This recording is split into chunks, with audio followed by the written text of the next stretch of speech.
भगवान बुद्धाच्या पंचशिलांनी शांती प्रस्थापित होऊ शकते की ओबीसी म्हणजे एक घटक नाही आहे, हजारो जाती पोटजातीमध्ये वाटलेला वर्ग म्हणजे ओबीसी. तो स्वातंत्र्याच्या वेळचा आणि विशेषतः घटना समितीचे सदस्य निवडले जात असतानाचा जो वादळी कालखंड होता, त्या कालखंडामध्ये देशाच्या दोन टोकावरचे, एकीकडे पश्चिम महाराष्ट्रातले किंवा मुंबईमधून डॉक्टर बाबासाहेब आंबेडकर आणि पूर्वेकडचे जोगेंद्रनाथ मंडल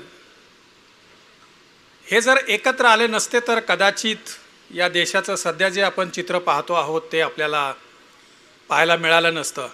की भारतातलं संकुचित असलेलं लोकमानस ते व्यापक बनवायचं आहे. भारताचं परस्परापासून तुटलेली जी व्यवस्था आहे ती जोडणारी व्यवस्था आपणाला निर्माण करायची आहे. एकजीव राष्ट्र घडवायचं आहे. सांस्कृतिक वैविध्यतेचा आदर करायचा आहे, पण आदर करत संस्कृतीच्या नावाखाली अस्तित्वात असलेल्या समाजघातक मानवघातक अशा प्रकारच्या ज्या रूढी परंपरा आहेत त्या रूढी परंपरा आपणाला नष्ट करायचा आहेत. अंधश्रद्धा नष्ट करून बुद्धिवाद रुजवायचा आहे आणि संविधानाचं लक्ष हे भारताचा घात करणारी जात नष्ट करणे हे आहे. लद्दाख में जहां बौद्धिस्ट परंपरा है उसको कहे थे पूर्ण राज्य का दर्जा देंगे, और वहां जो राज्य के लिए आंदोलन कर रहा है वो जेल में है. बाबा साहब ने इशारे में ही बता दिया था कि मुझे मूर्तियों में मत खोजना, मैं किताबों में मिलूंगा. और किताबों को पढ़ने की बजाय अगर हमने बाबा साहब को मूर्ति में कैद कर दिया तो ये सारे लोग हमारे कम पढ़े लिखे लोगों को धोखा देने के लिए बाबा साहब की बड़ी बड़ी मूर्तियां बनाएंगे, उस पर माला पहनाएंगे, जय भीम भी बोलेंगे, लेकिन बाबा साहब के संविधान को भीतर से खोखला भी कर देंगे. ब्राह्मण किंवा दलित किंवा आदिवासी किंवा मुसलमान हे तुम्ही चेहऱ्यावरून ओळखू शकत नाही. हे इथे बसला यांची जात मला माहीत नाही, परंतु यांना विचारावी लागते जात काय आहे. याचा अर्थ जात ही कल्पना आहे.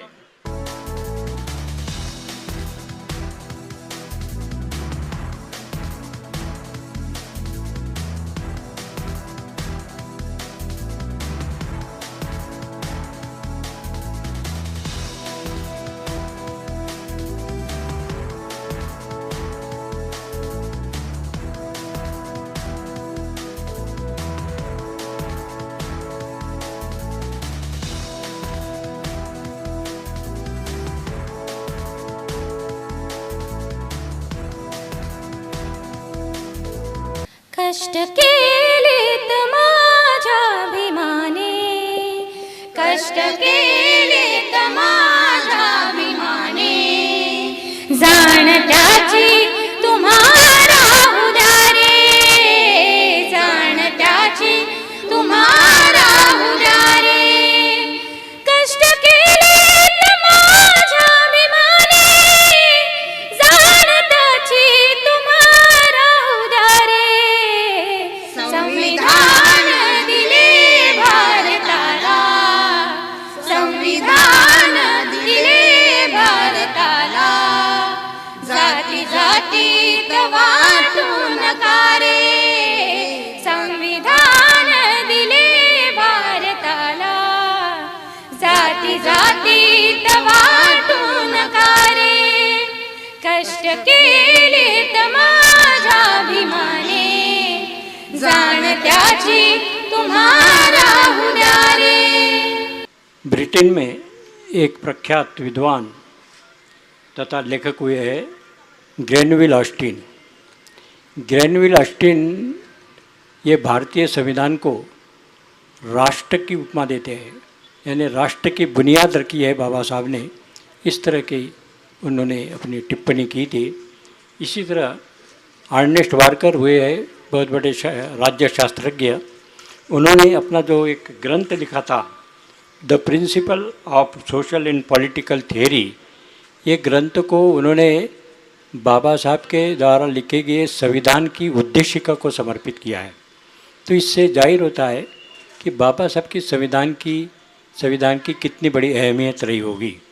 तो इस अहमियत क्या है, ये उद्देशिका क्या है आखिर, हम उद्देशिका को यहाँ सामने पढ़ेंगे. जो भी यहाँ पर बच्चे जिन्होंने प्रावीण्य सूची प्राप्त की है, यथार्थ सूर्यकांत गायकवाड़, सानवी रोशन बागड़े, साची रवि वागेश्वर, देवयानी सचिन देव, प्रतीत्य सचिन देव, वे आए और आपके समक्ष एक अपना ये उद्देश्य का पठन करेंगे और आप अपने स्थान पर खड़े होकर अपना दाहिना हाथ राइट हैंड ऐसा कर कर आपको ये प्रतिज्ञा लेनी है। सभी अपने अपने जगह पर खड़े हो जाए।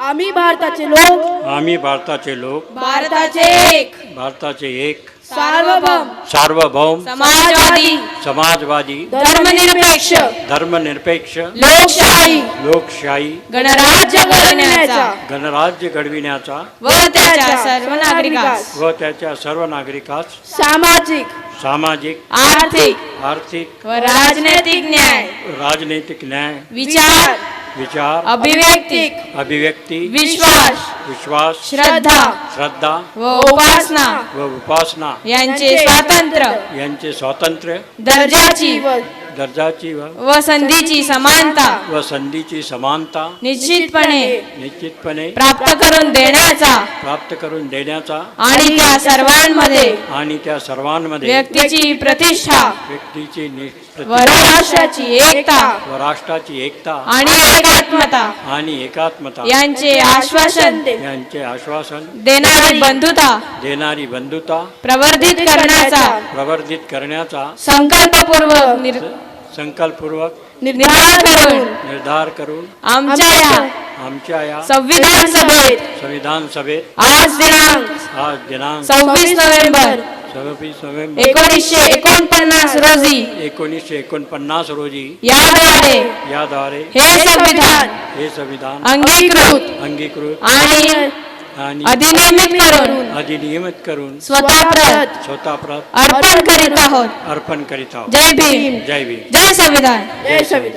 तो ये नजाकत को अपने जो तैयार किया, ये 3 महीने के परिश्रम का फल है और उसमें 160 लोगों ने करीब इसमें बराबर तन मन धन से सहयोग दिया है। उनके कारण ही आज इस कार्यक्रम को हम अंजाम दे पाए हैं और इसकी जो भी गतिविधि आ रही है, जो भी लेखा जोखा यानी जो भी आकलन रहा है, यानी लेखा जोखा को अकाउंट्स में मत तोलिए, लेखा जोखा का मतलब एक आकलन भी होता है। जो भी गतिविधि है उसका आकलन किस तरह से हमारे मुख्य समन्वयक ने किया है, इस बारे में संक्षेप में हमारे जानकारी देंगे मुख्य समन्वयक माननीय वीपी वाघमारे जी कि वे आए और अपना प्रास्ताविक भाषण रखे।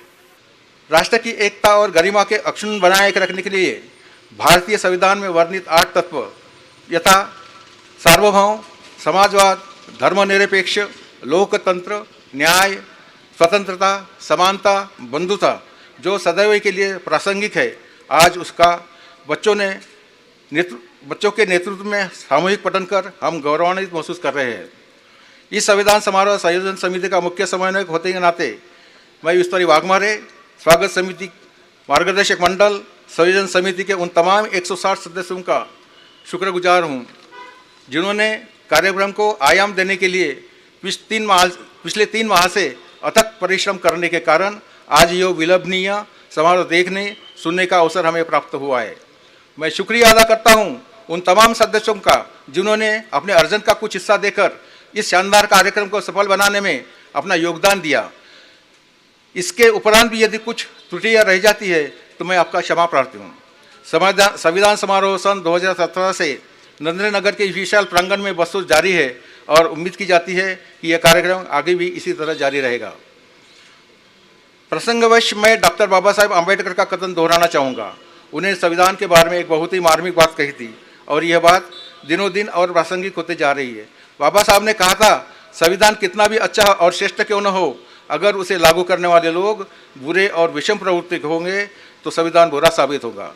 इसी तरह यदि संविधान औसत दर्जे का क्यों न हो, मगर उसे लागू करने वाले लोग ईमानदार तथा प्रामाणिक हो तो संविधान श्रेष्ठ साबित होगा।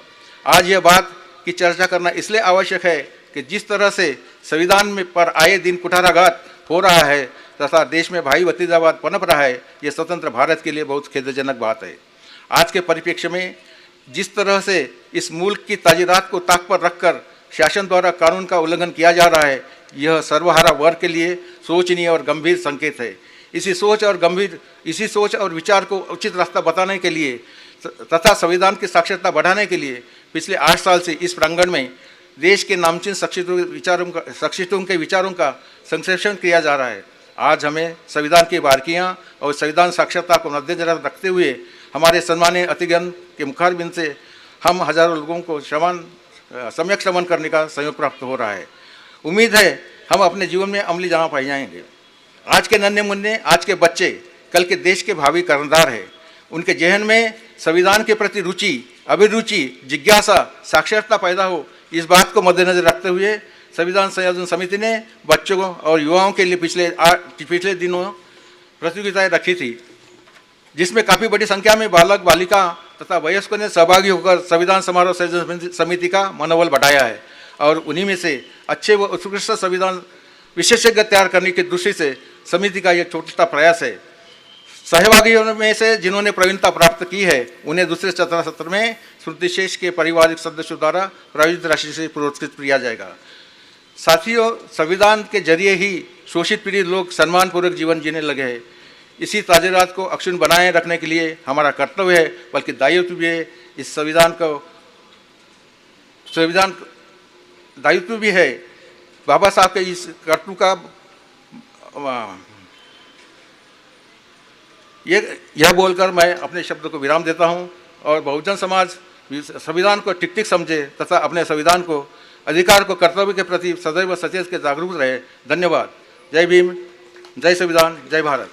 तो कार्यक्रम को आगे बढ़ाते हुए मैं निवेदन करता हूं कार्यक्रम के स्वागताध्यक्ष माननीय ज्ञानेश्वर जी रक्षक को कि वे आए और अपना स्वागत पर संक्षिप्त रूप से अपना उद्बोधन दे। मित्रांनो, तुमचा माझा जो संघर्ष आहे, हा संघर्ष 2,500-3 हजार वर्षापासून जर आपण विचार केला तर हा संघर्ष सातत्याने सुरूच आहे। भगवान बुद्धांनी सुरू केलेला हा संघर्ष मानवतेचा विचार, प्रत्येकाला मानवता ही त्याच्या जीवनामध्ये मिळावी म्हणून तो संघर्ष सुरू होता। आणि आज आम्ही भारतीय स्वातंत्र्यामध्ये राहतो असं म्हणतो। 75 वर्ष स्वातंत्र्यालाही झाले आणि 75 वर्ष संविधानाला स्वीकारूनही झाले। तर हे आज आम्ही हा कार्यक्रम का करतो आहे, तर आम्हाला चिंतन करायचं आहे की कालच्या माझ्या पिढ्या कशामुळे गारद झाल्या होत्या आणि आज आम्ही स्वातंत्र्यानंतर सुद्धा कुठल्या स्थितीमध्ये आहो आणि येणारी पिढी ही कुठल्या संघर्षाला त्याला तोंड द्यावं लागेल, कुठल्या संघर्षामध्ये त्याला जगावं लागेल, याचं चिंतन करण्यासाठी ही सगळी मंडळी दारोदारी म्हणजे देशामधल्या वेगवेगळ्या भागात जाऊन काम करतात आणि त्यांचे विचार आणि चिंतन ऐकण्यासाठी आपण इथं आलो। मला आठवतं की 1955 मध्ये राष्ट्रसंत तुकडोजी महाराजांना जे मराठी 4ही वर्ग शिकले नव्हते, जपानला विश्वधर्म आणि विश्वशांती परिषदेचं निमंत्रण पंडित जवाहरलाल नेहरूंनी दिलं। कारण भारताकडे निमंत्रण आलं, मग कोणाला पाठवायचं, तर एक 7-8 लोकांची टीम होती, त्याच्यामधलं एक व्यक्तिमत्व होतं ते राष्ट्रसंत तुकडोजी महाराज। त्यांचं मेरी जपान यात्रा पुस्तक आहे। ते जेव्हा त्या ठिकाणी गेले आणि एक असा प्रस्ताव भारताकडून पंडित जवाहरलाल नेहरूजींनी पाठवला होता, एक आचार्य नावाच्या व्यक्तीच्या हाताने तो पाठवला। त्या व्यक्तीने कोणाशीही काही चर्चा केली नाही। तुकडोजी महाराज म्हणतात त्यांनी कोणाशी चर्चा न करता एकदम तो प्रस्ताव शेवटच्या सत्रामध्ये त्यांनी तो प्रस्ताव त्या ठिकाणी ठेवला की विश्वामध्ये भगवान बुद्धाच्या पंचशिलांनी शांती प्रस्थापित होऊ शकते। त्याला अनेक धर्माच्या प्रतिनिधीकडनं, अनेक लोकांकडनं विरोध होत गेला। त्याला 2 कारणं होती की एक तर भारताचं नाव मोठं होईल याची पोटदुखी त्यांच्यामध्ये होती। तुकडोजी महाराजांनी त्याचं सविस्तर वर्णन केलेलं आहे माझ्या पुस्तकामध्ये। ह्या हातीनं घेता तलवार बुद्ध राज्य करी जगावर याच्यामध्ये मी त्याचं सगळं सविस्तर वर्णन केलेलं आहे। त्या ठिकाणी जो वादविवाद झाला आणि जेव्हा त्या सभेचे अध्यक्ष तुकडोजी महाराजांकडे बोट दाखवतात आणि म्हणाले हे भारतातून आलेले राष्ट्रसंत तुकडोजी महाराज हे या विषयावर बोलतील।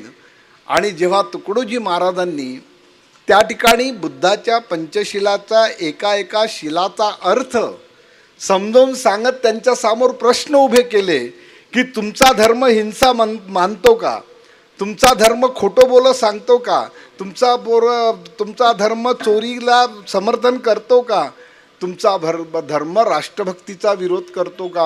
हे प्रत्येक गोष्ट जेव्हा त्यांच्यासमोर मांडत गेले, एक एक शील मांडत गेले आणि त्याचं विश्लेषण करत गेले, तेव्हा सर्व सभागृह, तुकडोजी महाराज म्हणतात, सर्व सभागृह शांततेने माझा एक एक शब्द ऐकत होते. आणि माझं भाषण झाल्यावर इतक्या जोरजोरात टाळ्यांच्या कडकडाटामध्ये तो ठराव एकमताने पास झाला. तो ठराव जर त्या ठिकाणी पास झाला नसता तर मी त्या सगळ्यांचा निषेध करून माझ्या देशामध्ये परत आलो असतो. आणि मित्र हो, जेव्हा तुकडोजी महाराज नागपूरला परत आले तेव्हा कुठल्याही ओबीसीला, कारण आता ओबीसी शब्द फारच परिचित झाला, मी मागच्या मीटिंगमध्ये बोललो आहे की ओबीसी म्हणजे एक घटक नाही आहे, हजारो जाती पोटजातीमध्ये वाटलेला वर्ग म्हणजे ओबीसी. आणि मग गाडगे बाबा म्हणायचे बह्याड बेलने हो, त्याच्यातला मोठा वर्ग म्हणजे आम्ही. कारण बह्याड बेलने हो, त्यांनी ते कीर्तनातूनही बोलायचे की किती दिवस असेच राहान, कोणाच्या आंजोडीनं पाणी पित राहाल. म्हणजे गाडगे बाबा हेही म्हणायचे देव पाहिला का रे, लोक म्हणायचे हो कुठं असते रे देव, म्हणे देवळात. असं मग तुमचा देव अंग बी धुत असन, नाही म्हणे त्याला तर आम्हीच अंग धुवून देतो. असं मग तुमचा देव जेवत बी असन, म्हणे नाही आम्ही त्यालाच नैवेद्य दाखवतो आणि आम्हीच खातो. असं मग तुमचा देव कपडे बी घालत असन, नाही म्हणे त्याला आम्हीच घालून देतो. कसा रे तुमचा देव, ज्याले त्या स्वतःचं काम नाही करतायत, स्वतःचं अंग नाही धुताय तो. आणि जर एखाद्या वेळेस कुत्रं चाटाले आलं तर त्याला हाणत बी असन, नाही म्हणे त्याला काही हाणता गिनता येत नाही. कसा रे तुमचा देव, अरे ज्याला आपलं स्वतःला सांभाळता येत नाही तो तुम्हाला कसा धावन रे म्हणे. आणि मग गाडगे बाबा विचारे की खरंच देव पाहिला का, तुम्हाला सांगू का म्हणे, या देशात चले जाओ कोणं म्हटलं म्हणे, इंग्रज आले. ज्या गांधीनं म्हटलं त्या महात्मा गांधीले म्हणाणार रे म्हणे देव, आणि त्याच्याही पुढे जाऊन म्हणायचे तुम्हाला खरंच आता देव दाखवू का. तर लोकायला अजूनही आम्ही लोक बुद्धा धर्माकडे जातो आहोत, पण मनामधली भीती अजून आमची निघाली नाही आणि आमची भीती अजून कुठेतरी थांबलेलीच आहे. पण गाडगे बाबा तेव्हा सांगतात की म्हणाले तुम्हाला देव खरंच दाखवू का. लोक म्हणे हो. मग गाडगे बाबा सांगे अरे म्हणे तुम्हाला खरा देव दाखवतो म्हणे, हा सूट बूट घातलेला, टाय घातलेला आणि गाडगेबाबाच्या कीर्तनात बसलेले डॉक्टर बाबासाहेब आंबेडकरांकडे बोट करून दाखवायचे, हा आपला देव आहे म्हणे. हा म्हणते म्हणे आपल्या घरातले भांडे कुंडे मोडा, आपल्या बायकोले कमी पैशाचं लुगडं घ्या, पण आपल्या पोरायले शिकवा. हा सांगणारा देव तुमच्या दगडातला आहे का रे म्हणे, तुमच्या देवळातला देव तुम्हाला सांगते का रे म्हणे. हा सांगणारा गाडगे बाबा बाबासाहेबांना देव मानून माणसातल्या खऱ्या देवाला त्यांनी जागृत करण्याचा प्रयत्न केला. बहुत बहुत धन्यवाद सर. जब किसी व्यक्ति का व्यक्तित्व में रूपांतरण हो जाता है, एक व्यक्ति जब शख्सियत कहलाती है तब वो किसी परिचय का न मोहताज नहीं होती है. उसके कार्य, उसकी दिनचर्या, उसका लिखान, उसका साहित्य, उसका संभाषण, उसकी संवाद अदायगी खुद ब खुद उनका परिचय कराते हैं.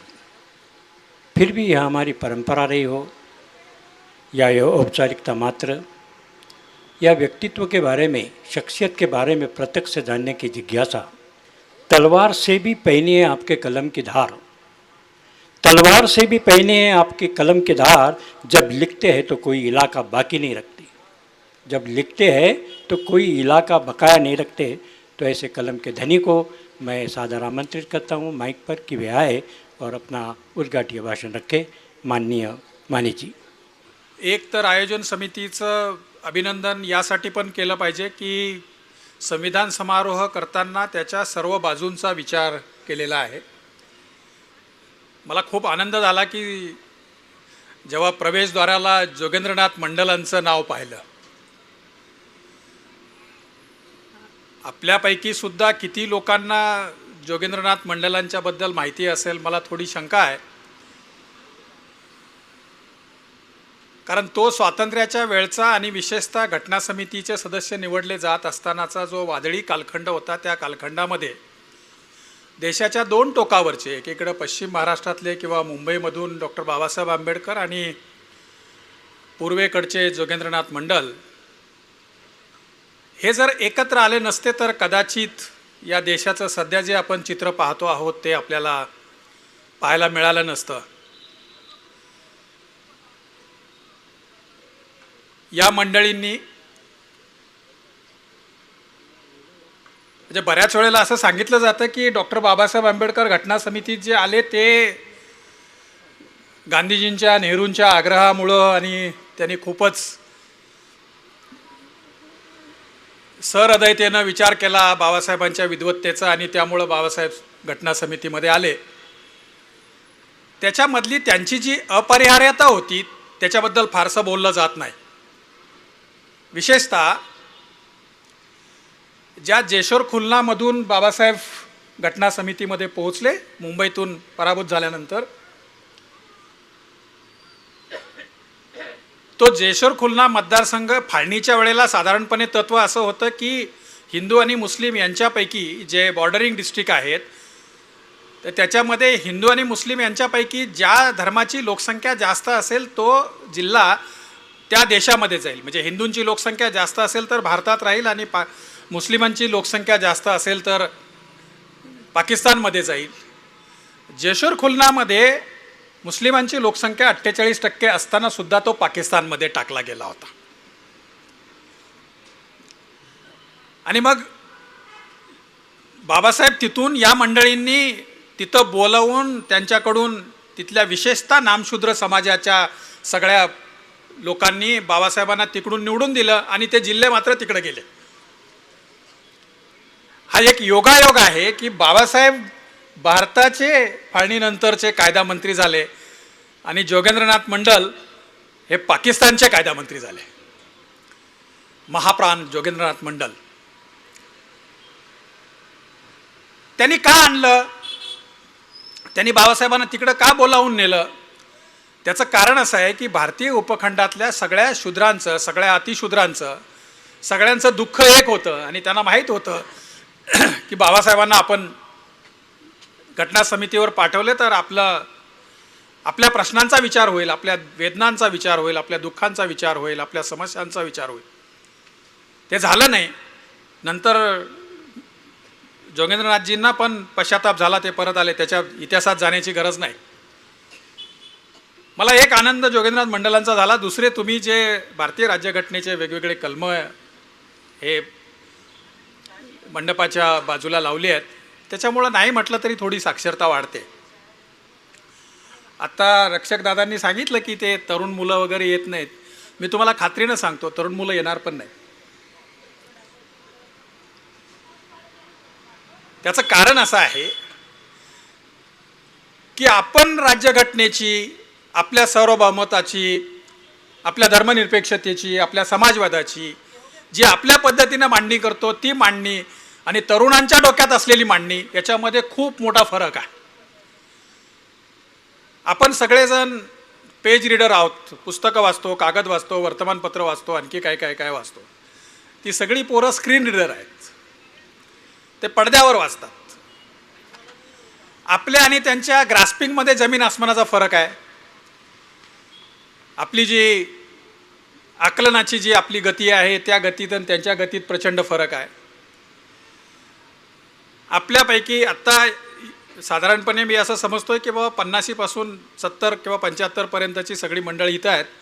आपण सगळ्यांनी मॅट्रिकला, म्हणजे काहींची 11वीची मॅट्रिक असेल, काहींची 10वीची मॅट्रिक असेल. आपल्यापैकी बहुतेकांनी 11वीला शिकलेला जो अभ्यासक्रम असेल ती आत्ताची मुलं 7वीला किंवा 5वीला शिकतात. हे वास्तव आपण समजून घ्यायला पाहिजे. काठिण्य पातळी किती वाढली आहे. आपण ज्या ग्रॅज्युएशनला शिकलो ती पोरं मॅट्रिकला किंवा 10वीला किंवा 12वीला शिकून मोकळे होतात. त्या मुलांचं ग्रास्पिंग खूप आहे. हे ठीक आहे की मागची पिढी नेहमी पुढच्या पिढीला उद्धट समजते आणि पुढची पिढी मागच्या पिढीला अडाणी समजते. हा जनरेशन गॅप कायम चालू राहणार आहे. पण तरीसुद्धा आपण कधीतरी या मुलांच्या हा जो ग्रास्पिंगचा जो पेस आहे त्याची कधीतरी विचार केला पाहिजे त्याच्याबद्दलचा. आणि त्याच्याशी स्वतःला जुळवून घेण्याचा प्रयत्न केला पाहिजे. ते आपण करत नाही आणि त्यामुळं मुलांच्या आणि आपल्यामध्ये प्रचंड गॅप आहे. याच्यासाठी काय करावं लागेल? ही पोरं जी आहेत ही पोरं प्रामुख्यानं खूप प्रॅक्टिकल आहेत, रिअलिस्टिक आहेत. तुमच्या आमच्यासारखं भ्रमाच्या भोपळ्यांमध्ये स्वतःला गुंतवून घेणारे वगैरे अजिबात नाही आहेत, अत्यंत प्रॅक्टिकल आहेत. मी नाशिकला असताना एक दिवस एक खूप मोठे चित्रकार त्यांच्या नातवाला घेऊन माझ्याकडे आले होते आणि आम्ही ते थोडं काहीतरी बाहेर गेले, तेवढ्यात मी त्या पोराशी बोलायला लागल्यानंतर ते परत आले आणि त्यांना आश्चर्य वाटलं की हा तुमच्याशी गप्पा कसा मारतोय, हा घरी तर कुणाशी काही बोलत नाही, तो कायम त्याच्या अभ्यासामध्ये किंवा मोबाईलमध्ये किंवा त्याच्या आयपॅडमध्ये काय जे काय असेल त्याच्याच गॅजेटमध्ये तो गुंतलेला असतो आणि तो बोलतच नाही. त्याचं कारण असं आहे की त्याची काय रिक्वायरमेंट आहे हे आपण समजून घेत नाही आणि आपण आपल्या पद्धतीनं मुलांना टर्न करायला लागतो. तो वेगळा विषय आहे जनरेशन गॅपचा. पण तरीसुद्धा आज मी आता इथं पाहतोय चेहऱ्यावरती, सगळ्यांच्या चेहऱ्यावरती प्रचंड चिंता आणि निराशा आहे. आता काय आहे मला काय कळायला मार्ग नाही. मला असं वाटतंय की आपण राज्यघटनेचं किंवा समाजाचं सामाजिक चळवळींचं यशापयश राजकारणाच्या तराजूत मोजतो आहोत, त्याच्यामुळं आलेली ही निराशा आहे. आपण राजकीयदृष्ट्या आपला विचार आणि आपण यशस्वी होत नाही आहोत, त्याच्यामुळे आलेली ही चिंता आणि निराशा आहे. मी आवर्जून तुम्हाला सांगेन की असं निराश होण्याचं अजिबात काही कारण नाही आहे. त्याचं कारण आपल्या देशाची समस्या, आणि हे बाबासाहेबांनी पण अनेक ठिकाणी लिहून ठेवलं आहे की आपल्या देशाच्या समस्या ज्या आहेत त्या समस्यांचं खरं मूळ निरक्षरांच्या मानसिकतेत नाही आहे, साक्षरांच्या मानसिकतेमध्ये आहे, सुशिक्षितांच्या मानसिकतेमध्ये आहे. काय सांगितलं की आपल्याला राज्यघटनेने दिलेली स्वातंत्र्य, समता आणि बंधुता ही मूलभूत तत्त्व असोत्यात किंवा आपला राज्यघटनेचा गाभा ज्याला आपण म्हणतो ती धर्मनिरपेक्षता, समाजवाद आणि वैज्ञानिक दृष्टिकोन याचा विचार करू असो, आपण किती त्याच्याशी स्वतःला जुळवून घेतलेला आहे. वैज्ञानिक दृष्टिकोनाचा इतका मोठा पराभव जगाच्या पाठीवर कुठल्याही देशामध्ये झालेला नाही जितका भारतात झालेला आहे. अनंत राव जी का परिचय इतना बड़ा विपुल उनका साहित्य लेखन है और उनके हर क्षेत्र में उनका लिखान हुआ है. उनके लिखान को देखते हुए मेरे मानस पटल पर चंद पंक्तियाँ ने स्थान ग्रहण किया है. इन पंक्तियों के साथ मैं ये मंच दे रहा हूँ. साहित्य के हर क्षेत्र को आपने नवाजा है, साहित्य के हर क्षेत्र को आपने नवाजा है, संविधान की बारीकियों को जाना समझा है. आपका लिखान किसी पुरस्कार का मोहताज नहीं, आपके साहित्य का हर कोना विभूषित हुआ है, आपके साहित्य का हर कोना विभूषित हुआ है. मैं इसी के साथ माननीय अनंतराव जी से गुजारिश करता हूँ की वे अपना वक्तव्य रखें. भारतामध्ये दोन प्रकारचे स्वातंत्र्य लढे झालेले आहेत. एक सामाजिक स्वातंत्र्याचा लढा आणि दुसरा राजकीय स्वातंत्र्याचा लढा. अनेकांना सामाजिक स्वातंत्र्याचा लढा हा स्वातंत्र्य लढा आहे हेच माहीत नाही आहे आणि अशा प्रकारची निर्बुद्ध मंडळी आज वेगळ्या पद्धतीनं कामाला लागलेली आहे. या दोन स्वातंत्र्य लढ्यामधून सरंजामदारी व्यवस्थेला नाकारत, वर्णजाती व्यवस्थेला नाकारत, अंधश्रद्धांना नाकारत आधुनिक भारतामध्ये आपल्याकडं प्रचंड मोठं विचारमंथन झालं आणि त्या विचारमंथनामधून काही मूल्य, इहवादी जीवन मूल्य, माणसांचं जन्मल्यापासून मृत्यूपर्यंत हे जे जीवन आहे हे जीवन सुखी आणि समृद्ध झालं पाहिजे, याच्यासाठीची कोणती मूल्ये महत्त्वाची आहेत ती मूल्ये उदयाला आली, प्रतिष्ठा पावली आणि तीच मूल्ये स्वीकारून भारताचं संविधान आपण लिहिलेलं आहे. आणि या संविधानामध्ये नवा भारत घडवण्याचं स्वप्न पाहिलेलं आहे. हे जे नवा भारत घडवण्याचं स्वप्न आहे त्या स्वप्नातले काय मुद्दे आहेत मुख्य, त्याचं विश्लेषण करण्याची गरज नाही आहे. जुना भारत हा अंधश्रद्ध होता, जाती जातीत, धर्माधर्मात, पंथापंथात विभागलेला होता. हा भारत बुद्धिवादापासून फार दूर होता. आपण भारताच्या संदर्भामध्ये म्हणत असतो की विविधतेने नटलेल्या भारताचा मला अभिमान आहे वगैरे वगैरे. हा भारत विविधतेने नटलेला जरूर होता, परंतु हा भारत विविधतेने तुटलेला आणि फाटलेला होता. आणि हे विविधतेनं तुटले पण आणि फाटले पण या देशामधल्या धर्म नावाच्या संकल्पनेच्या आधारे निर्माण केलेलं होतं. आणि त्यामुळं भारतात संविधान पूर्व कालखंडामध्ये इतिहासात अनेक प्रकारचे अनर्थ निर्माण झालेले होते. इतिहास काळात संविधानाच्या संदर्भामध्ये जे विविध स्वरूपाचे अनर्थ निर्माण झालेले आहेत, हे अनर्थ भविष्य काळात होता कामा नयेत असं आपल्या सामाजिक आणि राजकीय स्वातंत्र्य लढ्यातील स्वातंत्र्य योद्ध्यांना वाटत होतं. आणि त्यामधून त्यांनी भारतीय संविधानाचा एक ध्येयवाद नक्की केलेला आहे. तो ध्येयवाद संक्षिप्तपणानं असा मांडता येईल की भारतातलं संकुचित असलेलं लोकमानस ते व्यापक बनवायचं आहे. भारताचं परस्परापासून तुटलेली जी व्यवस्था आहे ती जोडणारी व्यवस्था आपणाला निर्माण करायची आहे. एकजीव राष्ट्र घडवायचं आहे. सांस्कृतिक वैविध्यतेचा आदर करायचा आहे. पण आदर करत संस्कृतीच्या नावाखाली अस्तित्वात असलेल्या समाजघातक मानवघातक अशा प्रकारच्या ज्या रूढी परंपरा आहेत त्या रूढी परंपरा आपणाला नष्ट करायचा आहेत. आणि संविधाननिष्ठ भारतीयत्व मनामनामध्ये आपणाला रुजवायचं आहे. आणि महत्त्वपूर्ण अशा प्रकारचा जो ध्येयवाद भारताच्या संविधानाचा होता तो ध्येयवाद होता आपणाला भारतात सामाजिक आर्थिक आणि राजनैतिक न्याय प्रस्थापित करायचा आहे. विचार अभिव्यक्तीचं संयमित स्वातंत्र्य सर्वांना द्यायचं आहे. आणि त्याचबरोबर संविधान मूल्ये रुजवणारी एक संस्कार यंत्रणा देखील आपणाला उभी करायची आहेत. भारतामध्ये अस्तित्वात असलेल्या सरंजामदारी व्यवस्थेच्या ज्या शोषक प्रवृत्ती प्रचंड ताकदवर आहेत त्या शोषक प्रवृत्ती आपणाला नियंत्रित करून नष्ट करायच्या आहेत. आणि इथे समता प्रस्थापित करायच्या आहेत. अंधश्रद्धा नष्ट करून बुद्धिवाद रुजवायचा आहे. आणि संविधानाचं लक्ष हे भारताचा घात करणारी जात नष्ट करणे हे आहे. जाती व्यवस्था नष्ट करणे, जात विरहित समाज व्यवस्था नष्ट करणे हा ध्येयवाद संविधानानं बाळगलेला आहे.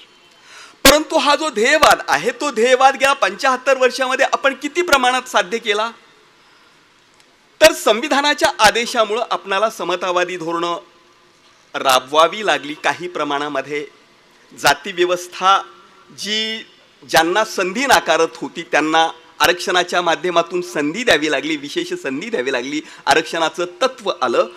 आणि जुनी जी शोषण व्यवस्था होती, संधी नाकारणारी व्यवस्था होती, ती संधी नाकारणारी व्यवस्था आपण बऱ्याच प्रमाणामध्ये नष्ट करण्याच्या दिशेनं नक्कीच पावलं टाकलेली आहेत. आणि त्याचं फलित आपण समोर बसलेले विचारमंचावर बसलेले सगळे लोक आहोत. हे नक्कीच झालेलं आहे. परंतु जातीअंताच्या दिशेनं काय, अंधश्रद्धा नष्ट करण्याच्या दिशेनं काय, संकुचिततेतून बाहेर आणण्याच्या दिशेनं काय, या मुद्द्यांचा आपण जर विचार करायला लागलो तर संविधानानं जो ध्येयवाद पाहिलेला होता त्या ध्येयवादाच्या विरोधामध्ये पावलं अलीकडच्या कालखंडामध्ये मोठ्या प्रमाणात पडत आहेत. आणि ही पावलं पडत आहेत, ही आव्हानं आपल्यासमोर आहेत. ही आव्हानं आपणाला परतवून लावावी लागणार आहेत. आणि ही आव्हानं आपणाला जर परतवून लावायची असतील तर आपणाला गंभीरपणानं सध्या कुठे कुठे काय काय चाललेलं आहे हे तपशीलवारपणानं समजून घेणं अत्यंत गरजेचं आहे.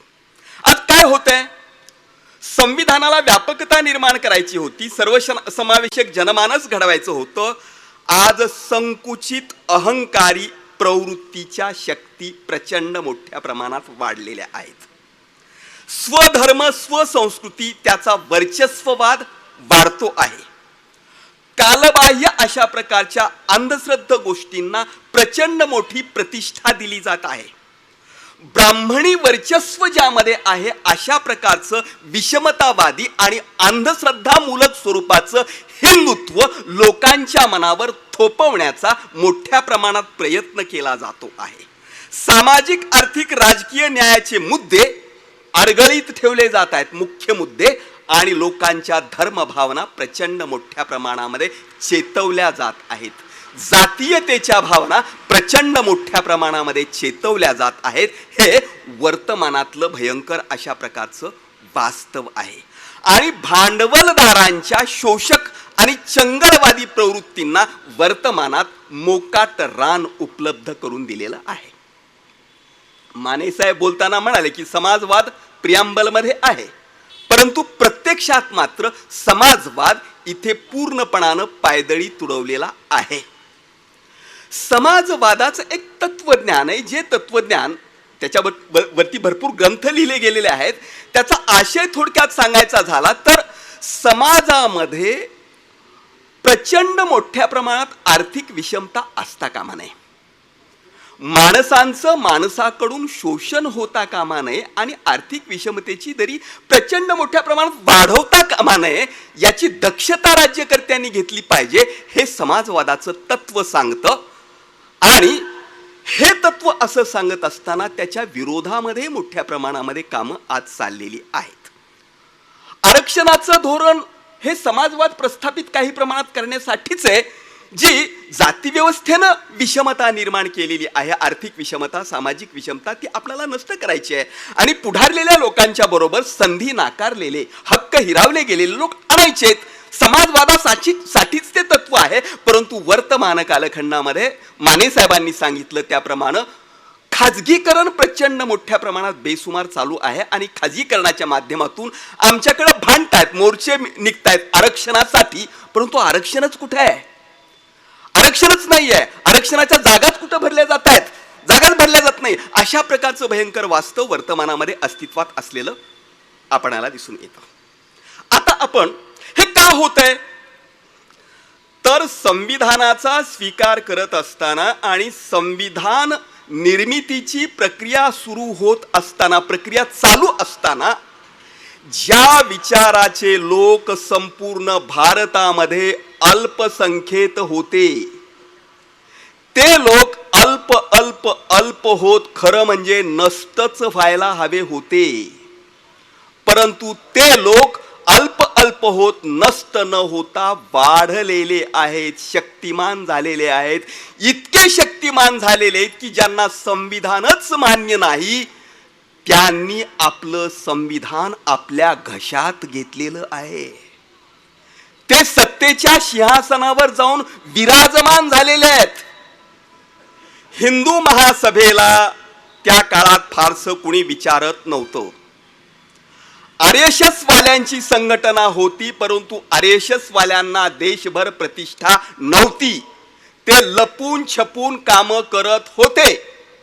आणि आज काय चित्र आहे? आज चित्र हे आहे की ते सत्तेवरती गेलेले आहेत. हे का घडलं याचा आपण गंभीरपणानं विचार करणं गरजेचं आहे. पिछले वक्ता के बाद कहना, उनकी सारी बातें लगभग मैं समझ गया. मैं इतना ही कहूँगा कि अगर आप उत्तर प्रदेश या उधर की तरफ होते तो इतनी ही बात में 2-4 मुकदमा तो हो ही जाता. और हम लोग वो सब झेल रहे हैं, लेकिन लड़ाई बहुत लंबी है. संविधान दिवस मना रहे हैं हम, और ऐसे वक्त में संविधान दिवस मना रहे हैं जिस वक्त में देश ही नहीं दुनिया को जिस संविधान पर नाज होना चाहिए कि उसने उस देश को एक मुकम्मल सबका बराबरी का देश बनाने का रास्ता सुझाया, और उसी देश में संविधान को बदलने की कोशिश करने वाले हुकूमत कर रहे हो. संविधान जलाने वाले जेल में नहीं हैं. संविधान बदलने की बात करने वाले बड़ी बड़ी रैलियां कर रहे हैं, और संविधान बचाने की रैली में कुछ कुर्सियां अभी भी खाली पड़ी हैं. जिन्हें यहां होना चाहिए वो अभी किसी भ्रम में कहीं और हैं. इसीलिए संविधान मुश्किल में है. ना किसी को कमतर न महान लिखा, न किसी को कमतर न महान लिखा, न किसी को हिंदू सिख बौद्ध या मुसलमान लिखा. मिटाकर सारी गैर बराबरी भेदभाव को बाबा साहब डॉक्टर अंबेडकर ने संविधान लिखा. और इसीलिए ये संविधान इतना महत्वपूर्ण है कि ये बराबरी की बात करता है। सब बराबर होंगे और सब बराबर होंगे, उस बराबरी का जश्न उस किताब के बहाने हम यहां मनाने के लिए इकट्ठा हुए हैं। मेरे परिचय में अभी बहुत शानदार तरीके से आप सब ने जो भूमिका तैयार की, मैं उसे अपनी हिम्मत मानता हूं। आजमगढ़ यूपी का रहने वाला व्यक्ति जो दिल्ली में रह रहा हो और नागपुर में आकर के संविधान सभा में अपनी बात रखने आया हो, ऐसे ही भारत की कल्पना बाबा साहब ने की थी। और अगर वो संविधान न होता तो ये मुमकिन न होता कि हम आज यहाँ पर खड़े होते और आपके बीच में संविधान को याद कर रहे होते। मगर किस वक्त हम संविधान को याद कर रहे हैं? जब हवा जहरीली हो चुकी है। नागपुर आया हूं तो कुछ सुबह से तबीयत ठीक नहीं लग रही थी, क्योंकि इतनी साफ हवा अब दिल्ली में नहीं है। दिल्ली में हम लोगों को जहरीली हवा लेने की अब आदत लग चुकी है। और कुछ दिन पहले तक शोर भी टीवी पर मचता था कि हवा जहरीली है, मगर हुकूमत बदल गई तो वो जहरीली हवा भी ऐसा लग रहा है कि पवित्र हो गई है, इसलिए अब उसे कोई सवाल नहीं करता। ऐसे वक्त में संविधान को याद करना, जब हवा जहरीली हो गई हो, पीने लायक पानी भी हर व्यक्ति को साफ नहीं मिल पा रहा है, खाने के खाने में पनीर और दूध तक में मिलावट जिस वक्त जारी हो, नदियां नहाने लायक न हो और साफ खाना खाने लायक सबको मुनासिब न हो, पेट्रोल डीजल तक में मिलावट हो, ट्रेनें पटरी से उतर जाएं, प्लेन क्रैश हो जाए, रुपए की कीमत अब तक के इतिहास में सबसे बुरे हालात में पहुंच गई हो, गरीबों के लिए अस्पताल में दवाई नहीं मिलते, अनपढ़ भारत के लिए शिक्षा कलम किताब नहीं मुहैया है, स्कूल खोले जाने के दौर में स्कूल बंद किए जा रहे हों,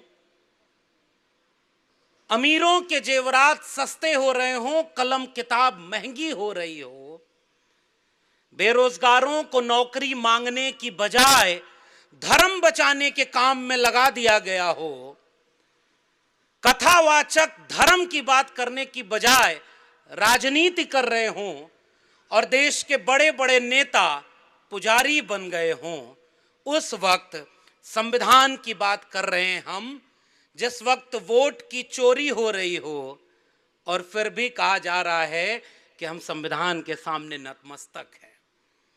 इसलिए हम ऐसे भारत में बात कर रहे हैं क्योंकि इस वक्त का निजाम अपने लिए बॉलीवुड से गाना बनवाता है कि जिल्ले इलाही हैं तो मुमकिन है। हम कह रहे हैं कि इस देश में सबको न्याय और समता बाबा साहब का संविधान है, तब मुमकिन है, किसी व्यक्ति के रहने से मुमकिन नहीं है। तो इतने विरोधी दौर में हम संविधान की बात करने आए और मेरा विषय नई शिक्षा नीति है।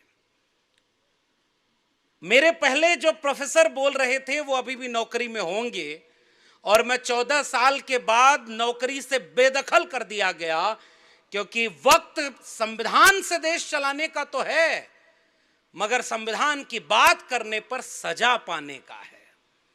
संविधान जलाने पर सजा नहीं मिलेगी, संविधान बदलने की बात करने पर सजा नहीं मिलेगी। अगर संविधान की बात करेगा कोई प्रोफेसर तो वो लक्ष्मण यादव की तरह नौकरी से निकाल दिया जाएगा, क्योंकि वो नागपुर के उस वाले संगठन के बारे में क्यों नहीं बात करता अच्छी जिसके मुखिया कहते हैं कि इस देश को मनुस्मृति से चलना चाहिए और ये हिंदू राष्ट्र है, इसे घोषित नहीं करना है। ये हिंदू राष्ट्र की बात करना बाबा साहब के संविधान का सबसे बड़ा अपमान करना है, क्योंकि संविधान किसी धर्म का राष्ट्र नहीं बनाता। हम ऐसे दौर में संविधान पर बात करने के लिए यहां इकट्ठा हुए हैं जिस वक्त इसी देश में मध्य प्रदेश के न्यायालय में बाबा साहब अंबेडकर की प्रतिमा नहीं लग पाई, विरोध किया गया और अब विरोध यहां तक पहुंच गया है कि डॉक्टर अंबेडकर थोड़े ही संविधान बनाए हैं, संविधान तो वीएन राव ने बनाया है। और इस देश में अब भी संविधान इतना बचा है कि वो लोग बाबा साहब अंबेडकर के खिलाफ बोल करके भी जेलों के बाहर हैं। बाबा साहब अंबेडकर का अपमान करने का नया नया तरीका निकाले हैं कि वीएन राव को बड़ा कर दो। 75 साल हो गया संविधान लागू होने के, अब तक कहां सोए थे। अगर वीएन राव ने संविधान बनाया तो उनकी प्रतिमाएं लगनी चाहिए थी, लेकिन उनको तो अब आपको कहना पड़ रहा है। वसीम बरेलवी का एक शेर है कि अपने हर लफ्ज का खुद आईना बन जाऊंगा, तुझको छोटा कह के मैं कैसे बड़ा बन जाऊंगा, मुझको चलने दो अकेला है अभी मेरा सफर, रास्ता रोका गया तो काफिला बन जाऊंगा। ये बाबा साहब अंबेडकर का अपमान करने का जो सिलसिला शुरू हुआ है, उन्हें मैं इस शेर से आगाह करना चाहता हूं कि एक वक्त तक ही बाबा साहब अंबेडकर का अपमान सहा जा सकता है। कहीं ऐसा न हो कि बाबा साहब अंबेडकर का अपमान आप इतना करने लगो, उन्हें छोटा करके अपने लोगों को बड़ा करने की कोशिश में इस देश के बहुजन जाग न जाएं। क्योंकि इतना अपमान सुन करके भी अगर बहुजन सोए हैं तो दोष उनका थोड़े ही है जो अपमान कर रहे हैं या हिंदू राष्ट्र बना रहे हैं। वो तो इसी काम के लिए हैं, वो तो अपने विचारधारा का भारत बना रहे हैं जिसके लिए 100 साल तपस्या की उन्होंने। हम और आप कहां हैं, थोड़ा मूल्यांकन हमें भी करना है।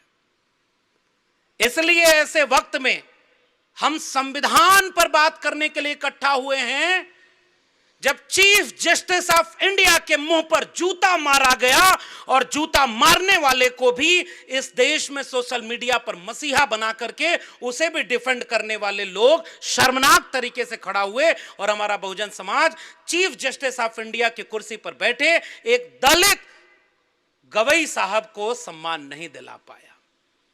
अब रिटायर हो गए तो वो भी बेचारे कहते हैं कि अपमान तो हमें महसूस हुआ था, मगर क्यों उन्हें ही महसूस हुआ। मिसाल के तौर पर नागपुर के लोगों, एक सवाल मेरा है और आपके माध्यम से पूरे देश से, यह संविधान दिवस मनाने का हर कार्यक्रम, सरकारी कार्यक्रम को छोड़ दिया जाए तो यह सारा कार्यक्रम केवल SC ST OBC ही क्यों करता है, और उसमें भी शेड्यूल कास्ट के लोग सबसे ज्यादा करते हैं। इस बात के लिए मैं तारीफ भी करता हूं। अभी OBC उतना नहीं कर पा रहा है, लेकिन धीरे धीरे हम लोग कोशिश में लगे हैं, हम जगाने में लगे हैं। लेकिन यह सवाल पूछिएगा कि इस देश में संविधान दिवस वे लोग क्यों नहीं मनाते जो संविधान को बदलने की बात करते हैं, क्योंकि वो तो संविधान को बाधा मानते हैं और जिनको संविधान ने हक में लाया, समानता न्याय दिया, वो संविधान दिवस मनाता है। ऐसे वक्त में जब हम संविधान दिवस मनाने के लिए यहां पर इकट्ठा हुए हैं, तो हम एक सवाल आपके जरिए यह पूछना भी चाहते हैं कि संविधान ने किसको क्या दिया। हमारे जैसे लोग ये बात कहते हैं कि संविधान नहीं था तब भी मनुष्य पैदा होते थे। यह अलग बात है कि कोई मुख से पैदा हो जाता था, कोई भुजाओं से हो जाता था।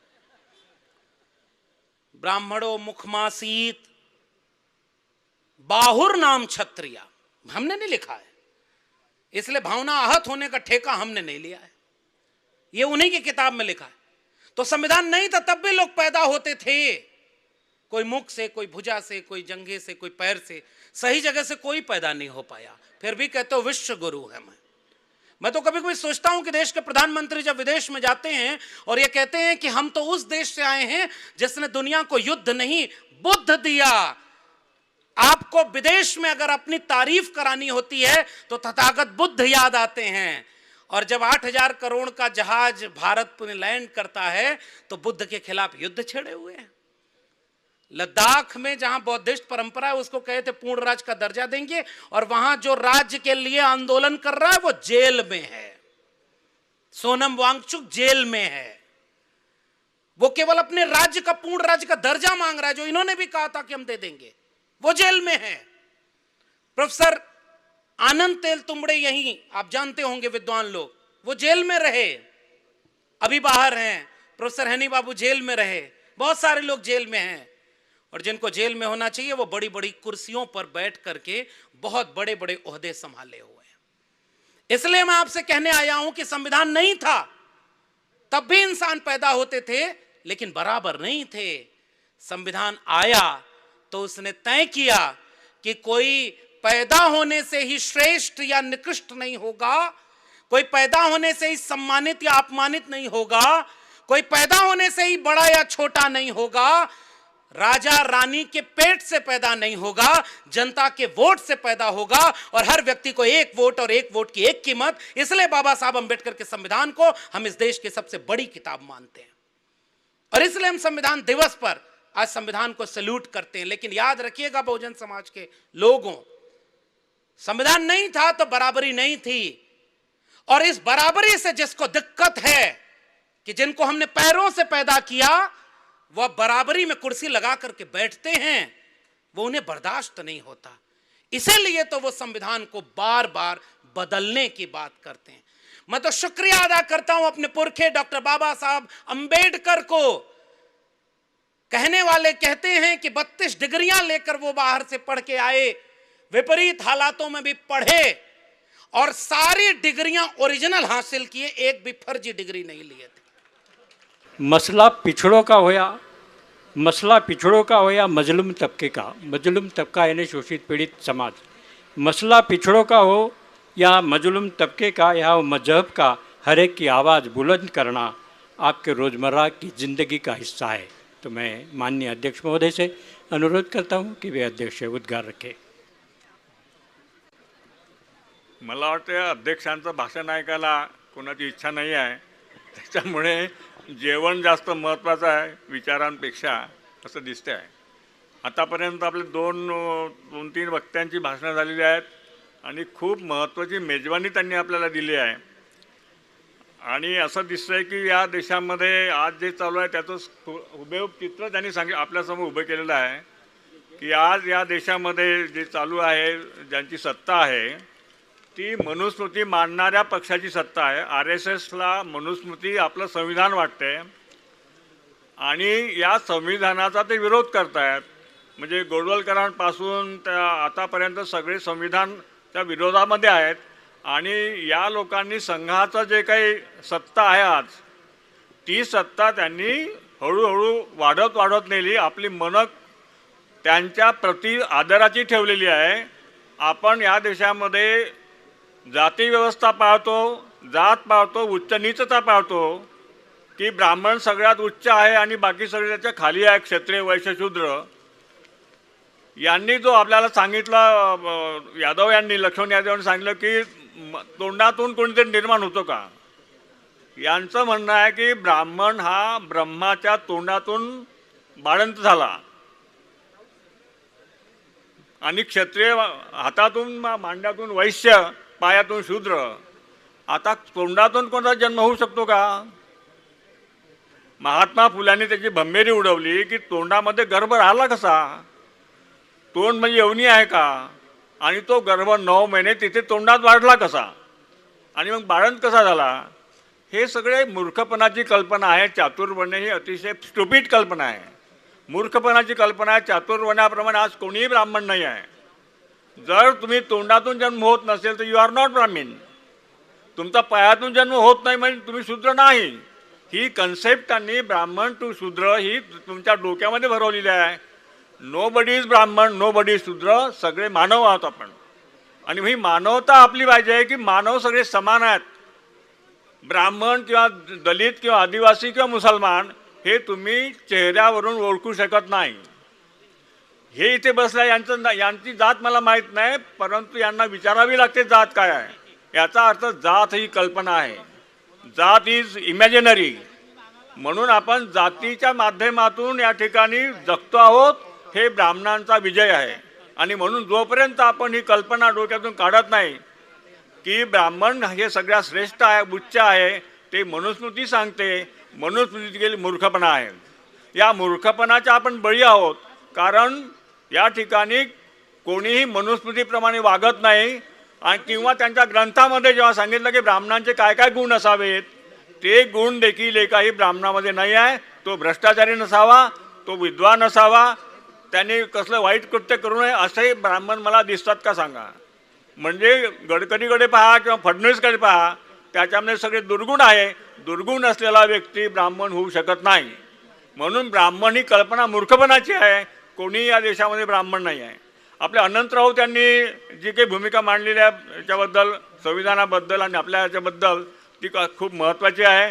कारण संविधानामध्ये जे आहे ते खरोखर आपल्या उपयोगाचं आहे, परंतु संविधानाच्या वर ब्राह्मणशाही आहे.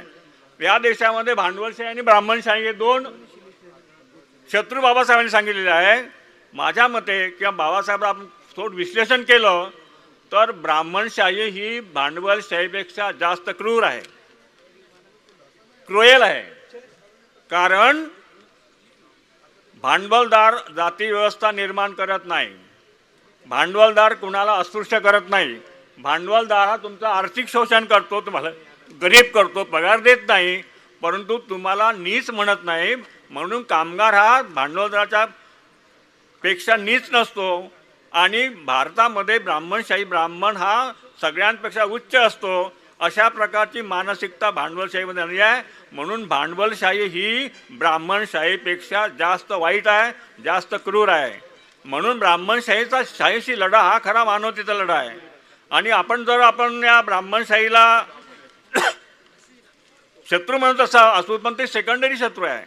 ब्राह्मण तुम्हाला नीच करतो, अस्पृश्य करतो. आणखी पहा, ब्राह्मण गाईच्या मूताला पवित्र म्हणतो, गाईचं मूत पितो, शेण खातो, परंतु माणसाला स्पर्श करत नाही. म्हणजे अस्पृश्य माणूस गाईच्या मूत्रापेक्षा वाईट आहे असं सांगणारं तत्त्वज्ञान, असा सांगणारा समाज जगामध्ये कुठेही नाही आहे. म्हणून ब्राह्मणिझम इज वर्स दॅन कॅपिटलिझम, हे आपण लक्षात घेतलं पाहिजे. म्हणून ब्राह्मणांना कुठल्याही प्रकारे मान्य करणं आपल्या डोक्यामध्ये आहे. सगळ्यात उच्च जात कोणची आहे तर आपले सगळे लोक म्हणतात ब्राह्मण सगळ्यात वर आहे आणि शूद्र सगळ्यात खाली आहे. ही मानसिकता आहे, हे वास्तव नाही आहे. म्हणून आपण आपल्या डोक्यातून जात काढली पाहिजे. बाबासाहेबांनी म्हटलं की वी आर स्लेव्ज ऑफ कास्ट, जातीचे गुलाम आपण.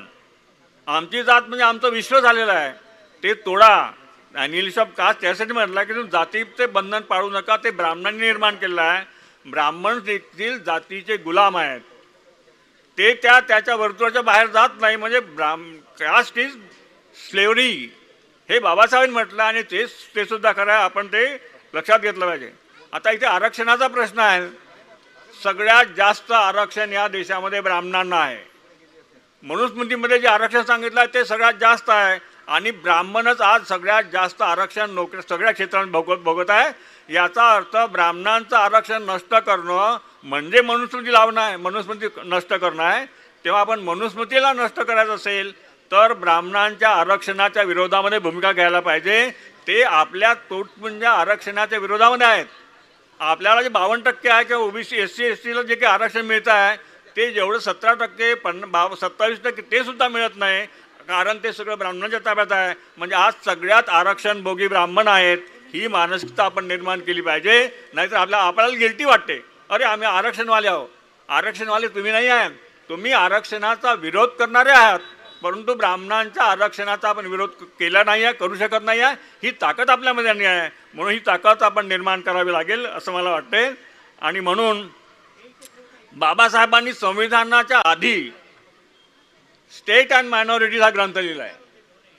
स्टेट अँड मायनॉरिटीमध्ये त्यांनी जे म्हटलं आहे ते संविधान आलेलं नाही आहे. म्हणून आपल्या मागण्या देखील स्टेट अँड आपण पुढे गेलं पाहिजे. याप्रमाणे ब्राह्मण तुमच्या संविधानाचा विरोध करतात, आपली कलमं घुसवतात. फ्रीडम ऑफ फेथ म्हणजे धर्म घेण्याचं स्वातंत्र्य त्यांनी नाकारलेलं आहे संविधानामध्ये. अशा काही सुधारणा केल्या आहेत. परंतु आपण देखील बाबासाहेबांनी जे म्हटलं आहे स्टेट अँड मायनॉरिटीमध्ये त्यांनी म्हटलं आहे की इंडस्ट्रीचं राष्ट्रीयकरण व्हायला पाहिजे, शेतीसुद्धा स्टेट इंडस्ट्री व्हायला पाहिजे, शेती करायला सर्व जातींना शेती द्यायला पाहिजे, इन्शुरन्स देशाच्या ताब्यात असलं पाहिजे. अशा प्रकारचं स्टेट अँड मायनॉरिटीमध्ये आहे, ते संविधानामध्ये आलेलं नाही आहे. बाबासाहेब संविधानानं पूर्णतः समाधानी नव्हते. ते म्हणत होते की त्यांचं पण वक्तव्य आहे, सगळ्यांना माहीत आहे की मी सुद्धा संविधान जाळीन, कारण त्याच्याप्रमाणे जर सत्ता आली नाही तर संविधानाचा काय उपयोग आहे. म्हणून बाबासाहेबांची जी पूर्ण माहिती आहे ती आपण घेतली पाहिजे. आणि मला असं वाटतं की चातुर्वर्ण्याचा विरोध, त्या मानसिकताच विरोध आपण केला पाहिजे. या ठिकाणी यादव यांनी जे म्हटलं आहे की तेलतुंबडे जे आहेत त्यांच्यावर अन्याय होतो आहे. खरं म्हणजे तेलतुंबड्यांचं जे इकॉनोक्लास्ट हे पुस्तक आता आलेलं आहे, 1 वर्ष झालं मला वाटते, त्या पुस्तकामध्ये त्यांनी बाबासाहेबांना दोषी धरलेला आहे. तेलतुंबडे म्हणतात की बाबासाहेबांच्या आरक्षणामुळे 10% देखील दलितांचं भलं झालेलं नाही आहे. 10% झालं असेल, परंतु याचा अर्थ बाबासाहेब नसते तर 10% सुद्धा आपण पुढे गेलो नसतो, हे ते मानत नाही. आणि बाबासाहेबांच्या चुका करतात, त्यांनी कम्युनिस्ट व्हायला पाहिजे होतं असं म्हणतात. कम्युनिस्ट या देशामध्ये जाती व्यवस्थेचा विरोध करत नाही, ते आर्थिक न्याय देण्याची भूमिका घेतात आणि बाबासाहेबांना कम्युनिस्ट व्हावं असं तेलतुंबडे सांगतात. दुसरं त्यांनी त्या पुस्तकामध्ये असंही म्हटलं आहे की व्ही पी सिंगांनी जो मंडल आयोग लागू केला त्याच्यामुळे जाती उफाळून आल्या, जातीचे किडे बाहेर आले, म्हणजे मंडल आयोगाचा सुद्धा त्यांनी विरोध केलेला आहे. याचा अर्थ तेलतुंबड्यांनी आंबेडकरांचा विरोध केला, फुल्यांचा विरोध केला, व्ही पी सिंगांचा विरोध केला. याच्यामुळे आपल्यामधले जे दलित विचारवंत आहेत, हुशार ज्यांना म्हणतो आपण, त्यांना तपासून घेतलं पाहिजे. लक्ष्मण यादव जर ते ऐकत असेल त्यांनी समजून घ्यावं की तेलतुंबडेला पुन्हा वाचा, ते मंडलच्या विरोधात होते, ते जाती व्यवस्थेच्या बाजूनं आहेत. कारण सगळे ब्राह्मण या देशामधले, ते समाजवादी असो साम्यवादी असो, ते सगळे they are not anti caste. आणि कास्ट व्यवस्था जाणं ही खरी आपल्याची आनंदाची गोष्ट आहे. हर कोई आप जैसा संविधान के प्रति सचेत नहीं होता, तो आप सभी के प्रति धन्यवाद व्यक्त करने के लिए मैं आर के सोनपिपळे को यहाँ पर आमंत्रित करता हूँ कि आप सबके प्रति धन्यवाद ज्ञापित करें. ह्या कार्यक्रमाचे पहिल्या सत्राचे अध्यक्ष माननीय नागेशजी चौधरी, संपादक बहुजन संघर्ष नागपूर, यांनी आपल्या अल्पशा भाषणामध्ये सांगितलं आहे की मनुस्मृतीमध्ये ते ब्राह्मणाला उच्चस्थान दिलेलं आहे, ते आपण मनातून काढून टाकलं पाहिजे. आपण शूद्र म्हणून आपली जी मानसिकता आहे ती काढली पाहिजे. आपण कुणापेक्षाही कमी नाही, हे त्यांनी आपल्या भाषणामधून उद्बोधित केलेलं आहे. तर आपलंसुद्धा या संयोजन समितीच्या वतीने आणि सर्व मार्गदर्शक मंडळाच्या वतीने मी आपले आभार मानतो. उद्घाटक दुसरे जे पाहुणे आहेत, उद्घाटक माननीय श्रीमंतजी माने, संपादक दैनिक लोकमत नागपूर, यांनी वैज्ञानिक दृष्टिकोन, समाजवाद, धर्मनिरपेक्षता यांचा पराभव फार मोठ्या प्रमाणात होत आहे. ह्यासाठी आपण संविधानाचा सखोल अभ्यास केला पाहिजे, शब्दानं शब्द समजून घेतला पाहिजे व संविधानाच्या विरोधामध्ये ज्या कृती होत आहेत त्याविरुद्ध आपण आवाज उठवला पाहिजे. याप्रमाणे त्यांनी संदेश दिला आहे, ते आपण अंगीकारलं पाहिजे. त्यांचंही मी संयोजन समितीच्या वतीने आभार व्यक्त करतो, धन्यवाद मानतो. प्रमुख वक्ते माननीय डॉक्टर अनंतजी राऊत, संविधानाचे अभ्यासक, ज्येष्ठ साहित्यिक, नांदेड, यांनीसुद्धा आपल्या भाषणात व्यक्त केलं आहे की संविधान विरोधी जे कार्य चाललेलं आहे, समाजवाद पायदळी तुडविला जात आहे, धर्मनिरपेक्षता पायदळी तुडविला जात आहे, समाजविरोधी बरीचशी आव्हाने आपल्या समोर आहेत, त्यासाठी आपण आवाज उठविला पाहिजे. संविधान हे आचरणीय आहे, आचरणात आणणारे आहे, ते पूजनीय नाही. जर आपण पूजनीय मानलं तर आपण अंधश्रद्धेकडे आपण वाटचाल करीत आहोत, असं त्यांचं एकूण त्यामध्ये सांगण्याचा हेतू होता. तर आपलंसुद्धा आपण चांगल्या प्रकारे उद्बोधन केलं आणि आपण त्याचं पालन करूया असा सर्वांच्या वतीने मी त्यांना आश्वासन देतो. आपलंसुद्धा संयोजन समितीच्या वतीने आभार व्यक्त करतो, धन्यवाद देतो. प्रमुख वक्ते दुसरे जे माननीय प्रोफेसर डॉक्टर लक्ष्मणजी यादव यांनी तर संविधानाचे अभ्यासक व साहित्यिक, नवी दिल्ली, यांनीसुद्धा आपल्या भाषणामधून भरपूर मार्गदर्शन केलं, भरपूर प्रबोधन केलं. त्यांचा जो विषय होता, नई शिक्षा नीती, बहुजन विरोधी व्यवस्था स्थापित करणे की छुपी रणनीती, तर बहुतेकांना जे नवीन शिक्षा नीती आहे ते आपल्याला माहीत नव्हतं. आणि नवीन जे शिक्षा नीती आहे ती सर्वांवरती अन्याय करणारी आहे, सर्वांचं खच्चीकरण करणारी आहे, असं त्यावरून आपल्याला दिसतं. तर आपणसुद्धा नवीन शिक्षण नीतीवरती भरपूर मार्गदर्शन केलं, आपलं उद्बोधन केलं. आपलंसुद्धा आभार, आपल्यासुद्धा प्रति आभार व्यक्त करणं, धन्यवाद मानणं हे माझं कर्तव्य समजतो. आपलंसुद्धा मी संयोजन समितीच्या वतीने आभार मानतो.